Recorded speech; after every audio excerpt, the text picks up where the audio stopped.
அத்தியாயம் 132. உறைந்த சுவரும் உறைந்த உண்மையும். இது போன்ற கதைகளை தொடர்ந்து கேட்க இப்போது குமார் ஸ்டோரிஸ் சேனலுடன் இணைந்து கொள்ளுங்கள். மறக்காமல் லைக் செய்யுங்கள், ஷேர் செய்யுங்கள், கமெண்ட் செய்யுங்கள். இந்த கதை முழுக்க கற்பனை கதை மட்டுமே. வள்ளி தன் மகள் எங்கே, அவள் எப்படி இருக்கிறாள் என்று ஆதித்யாவிடம் கேட்டாள். அதை கேட்ட ஆதித்யா ஒரு கணம் அதிர்ச்சியும் கவலையும் அடைந்தான். தன் அக்காவிடம் சுமத்திரை இப்போது உயிருக்கு போராடிக்கொண்டு இதே உலகத்தில்தான் ஒரு கல்லில் மயக்கமா கிடக்கிறாள் என்ற உண்மையைச் சொல்ல அவன் மனது இடம் கொடுக்கவில்லை. ஆதித்யாவின் மனம் ஒரு நிலையில் இல்லை. சுமத்திராவை பற்றிய உண்மைகள் அவனது மூளைக்குள் பல கேள்விகளாக அலைமோதின. வள்ளி இத்தனை ஆண்டுகள் ஒரு பிசாசின் பிடியில் இருந்திருக்கிறாள். அவளுக்கு சுமத்திரை என்ற மகள் இருக்கிறாள். ஆனால் சுமத்திரையின் தந்தை யார்? இந்த நட்சத்திர நகரில் அப்படி ஒரு மனிதரை பற்றி யாரும் பேசியதே இல்லையே. ஆதித்யா தயங்கி வள்ளியை பார்த்தான். அவனது முகக்குறிப்பை கண்டே வள்ளிக்கு ஏதோ புரிந்துவிட்டது. ஆதித்யா, எதையோ கேட்க நினைத்து சங்கடப்படுகிறாய் என்று தெரிகிறது. தயங்காமல் கேள் தம்பி. உன் அக்கா உன்னை தவறாக நினைக்க மாட்டேன் என்று கனிவோடு கூறினாள் வள்ளி. ஆதித்யா மெல்ல கேட்டான். அக்கா, உனக்கு திருமணமாகிவிட்டதா? சுமத்திரையின் தந்தை, அதாவது என் அத்தான் எங்கே? நான் நகரில் அவரை பற்றி ஒரு சிறு குறிப்பை கூட கேள்விப்படவில்லையே. அந்த கேள்வியை கேட்ட அடுத்த நொடி வள்ளியின் உடல் ஒருமுறை சிலிர்த்தது. அவளது முகத்தில் 1000 ரகசியங்கள் வந்து மறைந்தன. வள்ளி ஒரு நீண்ட பெருமூச்சை விட்டாள். அந்த பெருமூச்சில் பல ஆண்டுகால வலி இருந்தது. ஆதித்யா, சுமத்திரையின் பிறப்பு ஒரு ரகசியம். இதுவரை அந்த ரகசியத்தை நான் யாரிடமும் சொல்லதில்லை. சுமத்திரை என் மகள் என்று மட்டும்தான் இந்த உலகிற்கு தெரியும். அதற்கு ஒரு வலுவான காரணம் இருந்தது. அவள் தொடர்ந்தாள். என் உடலில் அந்த பிசாசு கிழவியின் சக்தி குடியேறி இருந்தது உனக்கு தெரியும். ஒருவேளை நான் ஒருவனை திருமணம் செய்து கொண்டிருந்தால் அந்த தீய சக்தி அவனையும் பாதித்திருக்கும். என் மூலமாக அந்த பிசாசு நான் செய்ய நினைக்கும் அனைத்தையும் அவனை வைத்து செய்து நம் நகரையே அழித்திருக்கும். அதனால்தான் நான் சில விஷயங்களை மறைத்து வாழ வேண்டிய கட்டாயம் ஏற்பட்டது. அப்படியென்றால் சுமத்திரை உன் மகள் இல்லையா என்று ஆதித்யா அதிர்ச்சியில் வினவினான். கண்களை மூடினாள். அவளது நினைவுகள் பல ஆண்டுகளுக்கு முன்னால் அந்த பயங்கரமான பனிப்பிரதேசத்திற்கு சென்றன. சுமார் 20 ஆண்டுகளுக்கு முன்னால். வள்ளி அந்த பிசாசு கிழவியின் பிடியில் சிக்கித் தவித்துக் கொண்டிருந்த ஆரம்ப காலம் அது. ஒரு நாள் சுயநினைவு தப்பிய நிலையில் அவள் அந்த பனிப்பிரதேசத்தின் ஆழமான பகுதிக்குள் நுழைந்தாள். எங்கு செல்கிறோம், ஏன் செல்கிறோம் என்று தெரியாத ஒரு இருண்ட நீண்ட பயணம். திடீரென்று அந்த நிசப்தமான பனிப்பொழிவில் ஒரு மெல்லிய அழுகுரல். அது ஒரு பச்சிளம் குழந்தையின் அழுகுரல். வள்ளி திடுக்கிட்டு, என்ன இது, இந்த பனிப்பாவை வனத்தில் ஒரு குழந்தையின் சத்தமா என்று எண்ணி சுயநினைவுக்கு வந்தவள் சுற்றும் முற்றும் பார்த்தாள். சிறிது தூரத்தில் அங்கே அவள் கண்ட காட்சி அவளது இரத்தத்தை உறைய வைத்தது. வானத்திலிருந்து விழுந்து நொறுங்கிய ஒரு பிரம்மாண்டமான பறக்கும் கப்பல் தீப்பற்றி எரிந்து கொண்டிருந்தது. அந்த இடம் ஒரு போர்க்களம் போல காட்சியளித்தது. சுற்றிலும் சுமார் 20க்கும் மேற்பட்ட வீரர்கள் அரச காவலர்கள் உடையில் சிதறிக் கிடந்தனர். அவர்களின் உடல்கள் ஏதோ ஒரு கொடூரமான மிருகத்தால் வேட்டையாடப்பட்டது போல கிழிந்து கிடந்தன. இரத்தம் உறைந்து பனியின் மீது சிவப்பு கோலமிட்டிருந்தது. யார் இவர்கள்? அரச குடும்பத்தைச் சேர்ந்தவர்கள் போல தெரிகிறதே. இந்த பனிப்பிரதேசத்தில் இவர்களை வேட்டையாடிய அந்த மிருகம் எது என்று வள்ளி அஞ்சியபடியே அந்த சிதைந்த கப்பலை நோக்கிச் சென்றாள். அழுகுரல் அந்த கப்பலின் ஒரு மூலையிலிருந்து வந்தது. இடிந்து கிடந்த அந்த பறக்கும் படகின் இடுக்கில் மென்மையான பட்டு துணியால் சுற்றப்பட்ட ஒரு மூட்டை கிடந்தது. அதன் உள்ளே நெற்றியில் அடிபட்டு இரத்தம் கசிந்து கொண்டிருக்க ஒரு பச்சிளம் பெண் குழந்தை கைகால்களை உதைத்து கொண்டு அழுது கொண்டிருந்தது. அந்த குழந்தையை பார்த்த மாத்திரத்தில் வள்ளியின் உணர்வு விழித்து கொண்டது. ஐயோ செல்லம், பயப்படாதே, இதோ வந்துவிட்டேன் என்று ஓடிப்போய் அந்த குழந்தையை தூக்க முயன்றாள். அப்போதுதான் அது நடந்தது. என் உடலுக்குள் இருந்த அந்த பிசாசு கிழவி ஆக்ரோஷமாக விழித்து கொண்டாள் என்று கூறிக்கொண்டு அங்கு நடந்த நினைவுகள் சென்றாள்.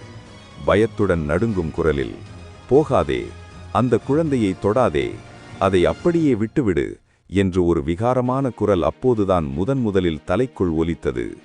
கைகளை ஏதோ ஒரு கண்ணுக்கு தெரியாத சக்தி பின்னோக்கி இழுத்து தள்ளியது. அவள் நிலைதடுமாறி பனியில் விழுந்தாள். அப்போதுதான் அந்த பிசாசு கிழவியின் சக்தியை அவள் முதலில் உணரத் தொடங்கினாள். யார் நீ? ஏன் என்னை தடுக்கிறாய்? அந்த குழந்தைக்கு ஏதோ ஆபத்து. நான் அதை காப்பாற்ற வேண்டும் என்று வள்ளி ஆவேசமாக போராடினாள். ஆதித்யாவிடம் அவள் அந்த போராட்டத்தை விவரிக்கத் தொடங்கினாள். ஆதித்யா, அந்த பிசாசு கிழவி என்னை அத்தனை சுலபமாக அந்த குழந்தையிடம் நெருங்க விடவில்லை. நான் ஒவ்வொரு முறை அடியெடுத்து வைக்கும் போதும் ஒரு கண்ணுக்கு தெரியாத சுவர் என்னை முட்டித் தள்ளியது. என் உடலை தூக்கி எறிந்தது அந்த தீய சக்தி. ஆனால் அந்த குழந்தையின் அழுகுரல் என் அடிமனதிற்கு கேட்டது. பல்லை கடித்துக்கொண்டு, யாராக இருந்தாலும் சரி, நான் அந்த குழந்தையை எடுத்தே தீருவேன் என்று சபதமிட்டு முன்னேறினேன். என் கைகளை நீட்டி அந்த குழந்தையை தொட்ட அந்த வினாடி, அவளை தொட்ட அந்த நொடி, என் உடலில் ஒரு மின்சாரம் பாய்ந்தது போன்ற உணர்வு. ஆதித்யா, என் மனதிலிருந்த பயம் விலகியது, பாசம் பெருக்கெடுத்தது. அதுவரை யாரோ ஒரு குழந்தை என்று நினைத்த எனக்கு, அவளை தூக்கிய அடுத்த நிமிடம், இவள் என் இரத்தம், என் மகள் என்கிற எண்ணம் ஆழமாக பதிந்துவிட்டது. அன்று முதல் இன்று வரை அவள் என் மகள்தான். ஆதித்யா பெரும் குழப்பத்தில் இருந்தான். அக்கா, அப்படியென்றால் சுமத்திரை நம் குடும்பத்தின் நேரடி வாரிசு இல்லையா? ஆனால் அப்பாவும் அண்ணனும் அவளை உங்கள் மகளாகத்தானே கொண்டாடுகிறார்கள். ஒருமுறை கூட அவள் வளர்ப்பு பெண் என்று அவர்கள் சொன்னதே இல்லையே. வள்ளி மென்மையாக புன்னகைத்தாள். ஆமாம் ஆதித்யா, அந்த ரகசியத்தை நான் இன்று வரை கட்டிக்காட்டு வருகிறேன். எனக்கு திருமணமாகி ரகசியமான முறையில் பிறந்த குழந்தைதான் சுமத்திரை என்று ஊர் உலகத்தை நம்ப வைத்தேன். ஆரம்பத்தில் மக்கள் எதிர்த்தாலும் நாட்டின் விதிப்படி பெண் வாரிசுதான் ஆட்சி செய்ய வேண்டும் என்பதால் எனக்கு கிடைத்த அதே மரியாதையை சுமத்திரைக்கும் கொடுத்தார்கள். கிழவியின் பிசாசு சக்தி என் திருமண வாழ்வை கெடுத்துவிடும் என்பதால் நான் கையாண்ட தந்திரம் இது. ஆதித்யாவின் கண்கள் மின்னின.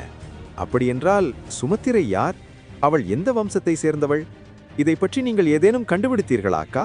வள்ளியின் முகம் இப்போது கவலையில் ஆழ்ந்தது. தேடினேன் ஆதித்யா.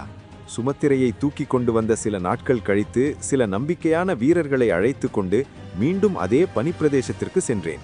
அங்கே விழுந்து கிடந்த அந்த பறக்கும் கப்பலையும் சிதறிக் கிடந்த பிணங்களையும் ஆய்வு செய்ய நினைத்தேன். அவள் இடைவெளி விட்டு தொடர்ந்தாள். ஆனால் அங்கே போன எனக்கு பெரிய அதிர்ச்சி காத்திருந்தது. அங்கே ஒரு சிறு கரும் புள்ளி கூட இல்லை. விழுந்து தீப்பற்றி எரிந்த அந்த மாபெரும் பறக்கும் கப்பல் இருந்த இடமே தெரியாமல் மறைந்து போயிருந்தது. அந்த பிணங்கள் எங்கே போயின? அந்த சிதைவுகள் எங்கே? எதுவுமே தெரியவில்லை. யாரோ ஒரு மகா சக்தி வாய்ந்த கூட்டம் அந்த ஆதாரங்கள் அனைத்தையும் அழித்திருக்கிறது அல்லது தந்திரமாக மறைத்திருக்கிறது என்பது மட்டும் எனக்கு புரிந்தது. ஆதித்யாவின் எச்சரிக்கை. இதை கேட்ட ஆதித்யாவின் மூளை மின்னல் வேகத்தில் வேலை செய்தது. சுமத்திரையை பற்றி அறிந்து கொண்டால் சுமத்திரையின் உண்மையான எதிரிகள் யார் என்பது தெரிய வரும். சரிக்கா, இப்போதைக்கு ஒரு விஷயம். இந்த உண்மையை இப்போதைக்கு யாரிடமும் சொல்லாதீர்கள். இது நமக்குள் மட்டுமே இருக்கட்டும் என்றான் ஆதித்யா தீர்க்கமாக. வள்ளி பதற்றமடைந்தாள். ஏன் ஆதித்யா? இப்போதுதான் என் உடலில் அந்த பிசாசு இல்லையே. உண்மையைச் சொன்னால் சுமத்திரையின் உண்மையான குடும்பத்தை நாம் தேடலாமே. ஆதித்யா அவளது தோளை பற்றினான். வேண்டாம் அக்கா, சுமத்திரை உங்களைத்தான் தன் உயிராக, தன் அம்மாவாக நினைத்து கொண்டிருக்கிறாள். இப்போது போய் நான் உன் தாய் இல்லை என்று சொன்னால் அவள் மனநிலை என்னவாகும் என்று யோசித்துப் பாருங்கள். அது மட்டுமில்லாமல் வெளியுலகில் இப்போது பல மர்மமான போர்கள் நடந்து கொண்டிருக்கின்றன. சுமத்திரையின் பின்னணி தெரிந்தால் அந்த பழைய எதிரிகள் அவளை தேடி வரக்கூடும். ஒவ்வொன்றாக நான் கண்டுபிடிக்கிறேன். அதுவரை பொறுமையாக இருங்கள். வள்ளி ஏதோ சொல்ல வாயெடுத்தாள். ஆனால் ஆதித்யா அவளது பதிலுக்கு காத்திருக்கவில்லை. அவனது கண்கள் பனிக்குகையின் ஆழத்தை நோக்கி நிலைகுத்தியிருந்தன. ஆதித்யா தனது ஆன்மீக ஆத்ம உலகத்திலிருந்து வெளியேறி மீண்டும் அந்த பனிக்குகையின் வாயிலின் முன் கடும் குளிரில் வந்து நின்றான். அவன் வெளியே வந்த அடுத்த நொடி அவனது நெற்றிக்கு நேராக நின்றிருந்த யாழி ஒருவித ஆக்ரோஷமான முறைப்புடன் அவனை எதிர்கொண்டது. யாழியின் கண்கள் கனலாக கொதிப்பதைக் கண்ட ஆதித்யா ஒரு கணம் திகைத்தான். யாழியின் கோபம் ஆதித்யாவின் மீது இல்லை என்பது அவனுக்கு புரிஞ்சது. மாறாக கோபம் யார் மீது, எதற்காக என்பதுதான் அவனுக்கு புதிராக இருந்தது. குகையின் இரகசிய பாதையில் அது கண்ட ஏதோ ஒரு காட்சிதான் அதன் சீற்றத்திற்கு காரணம். என்னாச்சு யாழி? எதுக்காக இவ்வளவு கோபமாகவும் ஆக்ரோஷமாகவும் இருக்க? அங்கே என்ன பார்த்த என்று ஆதித்யா கேட்டான். யாழி எதற்கும் பதில் கூறாமல் குகையின் இருண்ட ஒரு திசையை நோக்கி சுட்டிக்காட்டியது. அதன் உடல் அதிர்வுற்றது. அங்கிருந்து வரும் ஒருவித அருவருப்பான சக்தி யாழியின் தெய்வீக தன்மையை தூண்டி கோபப்பட வைத்தது. ஆதித்யா அந்த திசையை பார்த்தான். என்ன, இந்த பனிப்பிரதேசத்தில் மீண்டும் ஒரு மர்ம சக்தியா? அதுவும் நம் வெளி வான நகரத்தின் எல்லைக்குள்ளேயே இவ்வளவு பெரிய தீய ஆற்றல் ஒழிந்திருக்கா? சரி, என் அக்கா பல ஆண்டுகளாக எதை தேடி அலைந்தாள், எங்கே போயிட்டு வந்தாள் என்பதை இப்போ பார்த்து விடுவோம் என்று ஆக்ரோஷமாக அந்த இடிபாடுகளை உற்று பார்த்தான். யாழியின் சீற்றமே அந்த இடத்தின் அபாயத்தை உணர்த்தியது. ஆதித்யா தனது கைகளில் ஆன்மீக ஒளியை செறிவூட்டி தயார் நிலையில் வைத்துக் கொண்டான். யாழி காட்டிய திசையை நோக்கி செல்ல அந்த பனிக்குகையின் ஆழமான இறுக்கமான பாதை ஒரு பெரும் தடையாக நின்றது. பனிப்பாழைகளும் உறைந்த கற்களும் வழியை முழுவதுமாக மூடியிருந்தன. இப்போது இந்த பனியை துளையிட்டு செல்ல ஆதித்யாவிற்கு ஒரு சக்தி தேவைப்பட்டது. அவன் சற்றும் தாமதிக்காமல் தனது நீல நிற டிராகன் வெள்ளி வாளை வரவழைத்தான். ஒளி மிகுந்த அந்த வாள் அவன் கையில் மின்ன அவனது நிழல் போல பின்னால் நின்ற மாருதி ஒரு போர் வீரனைப் போல தயார் நிலையில் இருந்தான். ஆதித்யா ஒரு சிறு முத்திரையை பதித்து தன் வாளை இருமுறை வேகமாக காற்றில் சுழற்றினான். வெள்ளி நிற வாளிலிருந்து மின்னல் போன்ற நீல நிற டிராகன் ஒன்று சீறி பாய்ந்து வெளியேறியது. டிராகனின் கர்ஜனை, அது வெள்ளி நிற சக்தியை உமிழ்ந்து கொண்டு யாழி திசை காட்டிய பாறை பகுதியை நோக்கி பறந்தது.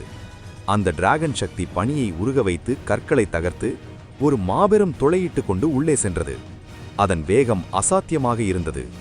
சில வினாடிகளிலேயே அது உள்ளே சென்ற அடிப்பாறை குகையின் பாறை பகுதியில் ஒரு பெரும் வெடிச்சத்தம் கேட்டது. டிராகன் சக்தி ஒரு மாபெரும் பாறையில் மோதி பிரம்மாண்டமாக வெடித்து சிதறியது. இதை சற்றும் எதிர்பாராத ஆதித்யா தனது முகத்தை கைகளால் மூடிக்கொண்டான். என்னது, தடுப்பு சுவரா அல்லது இது ஏதோ மர்ம பாறையா என்று அவன் விசித்திரமாக யோசித்தான். அந்த டிராகன் சக்தி வெடித்துச் சிதறியதில் மின்னலும் நெருப்பும் காற்றும் நீரும் ஒன்றாக கலந்து ஒரு பிரம்மாண்டமான வெள்ளை நிற புகையாக மாறியது. அந்த புகை மண்டலம் அப்படியே ஆதித்யாவை முழுவதுமாக மறைத்தது. அவனுக்கு முன்னால் இருந்த இடம் சுத்தமாக தெரியவில்லை. ஒரு அடர்ந்த கருநிற புகையாக இருந்தால் கூட அவனது கையில் இருக்கும் தங்க ஒளி சக்தி அவனுக்கு பாதையை காட்டியிருக்கும். ஆனால் இங்கு இருப்பது ஒரு வெண்மையான கண்களை பறிக்கும் புகை. அதனால் அவனால் எதையும் பார்க்க முடியவில்லை. ஆதித்யா ஒரு கையில் தங்க சக்தியை வரவழைத்து மின்ன வைத்துக் கொண்டான். அந்த புகையை எதிர்கொண்டு உள்ளே சென்றான். ஒவ்வொரு அடியையும் மிக கவனமாக எடுத்து வைத்தான். அவன் சிறிது தூரம் நடந்திருப்பான். திடீரென்று ஏதோ ஒன்றில் மோதி நின்றான். அவனது தலை மோதியதில் ஒரு சிறு வலி ஏற்பட்டது. அடச்சே, என்ன இது என்று தலையை தேய்த்து கொண்டே அவன் நிமிர்ந்து பார்த்தான். அவன் கண்ட காட்சி அவனை அதிர்ச்சியில் உறைய வைத்தது. அங்கே கிட்டத்தட்ட 15 அடி உயரமான ஒரு மாபெரும் சுவர் நின்றது. அது உலோகத்தைப் போலவும் இல்லை, பாறையைப் போலவும் இல்லை. வித்தியாசமான ஒளிரும் ஒரு சிறைச்சுவர் போல இருந்தது. அதன் மேற்பரப்பு உறைந்த பனிக்கட்டியின் ஒளிப்பட்டு மர்மமான நீல நிறத்தில் மினுமினுத்தது. இந்த மாதிரியான இடமா? இந்த இடத்திற்குள் என்ன இருக்கிறது? என் அக்கா இங்குதானா வந்தாளா? சாபத்தின் சக்தியை மீண்டும் பெறுவதற்காக அவள் இங்குதான் வந்ததாகச் சொன்னாள். ஆனால் அவள் முதலில் போன இடம் எப்படி இருந்தது என்று சரியாகச் சொல்லவில்லையே. வெறும் சிலைகளும் பனிக்கல்வெட்டில் படுத்திருந்த பெண்ணை பற்றிதானே சொன்னாள் என்று எண்ணிக்கொண்டே ஆதித்யா அங்கிருந்த கற்களை ஆராய்ந்து பார்த்தான். இது வெறும் சுவரா அல்லது ஒரு கதவா? அது எதனால் உருவாக்கப்பட்டது? என்ன ரகசியம் அதற்குள் அடங்கியுள்ளது என்று முதலில் தெரிந்து கொள்ள எண்ணியவன் தன் தங்க ஒளியை அந்த சுவர் மீது படரவிட்டான். அந்த ஒளி சுவரை தொட்டதும் ஒரு விசித்திரமான அதிர்வு உண்டாகி அந்த பனிக்குகையே ஒரு கணம் நடுங்கியது. யாழி அவனது அருகில் வந்து அந்த சுவரை நோக்கி ஒரு எச்சரிக்கை ஒளியை எழுப்பியது. அந்த சுவருக்கு பின்னால் ஒரு மிகப்பெரிய ஆபத்து ஒளிந்திருக்கிறது என்பதை அது உணர்த்தியது. ஆதித்யா இப்போது அந்த சுவரை தாண்டி செல்ல வேண்டுமா அல்லது வேறு வழியை கண்டுபிடிக்க வேண்டுமா? அடுத்ததாக ஆதித்யா இந்த மர்மமான சுவருக்கு பின்னால் உள்ள ரகசியத்தை எப்படி வெளிக்கொண்டு வருவான்? உள்ளே என்ன காத்திருக்கிறது?